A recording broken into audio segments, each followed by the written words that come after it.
Then I remembered how young I'd been. When you're 4, your big 9-year-old brother knows so much more than you. And whenever he tells you something, it's new and fresh and exciting. But when you're 14, you're not so very different to a 19-year-old, especially if you've had a bleak upbringing and 9 chaotic months trying to get on in the world. Jem only knew this vintage life, this village life.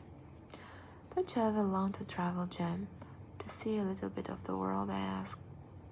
I saw London the day you left the hospital, and I didn't think much of it, he said. I'm so sorry I walked straight past you. I was just in such a daze. I never thought you'd be there. Waiting for me at the gate, I said. I said I would come for you, surely you didn't doubt me. But that was when we were both little. I thought you were just telling me stories. I'll always keep my word to you, Hetty. I thought you'd know that, said Jem, a little stiffly. Don't make me feel bad, Jem, I begged. I won't do that either, he said, smiling at me. It doesn't matter now anyway. You're here.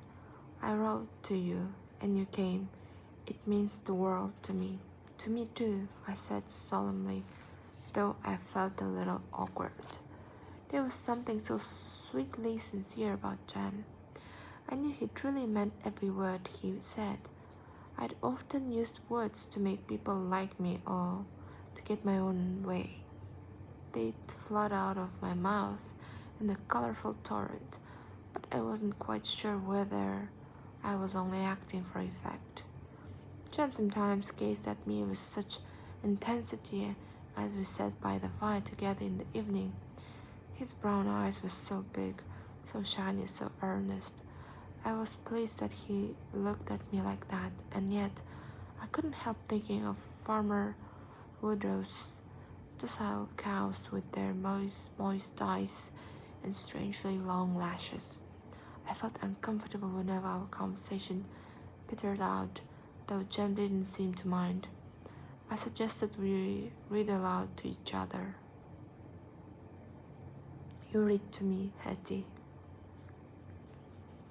My eyes are too tired for deciphering small print by rush light, he said. So I read aloud from my precious copy of David Copperfield.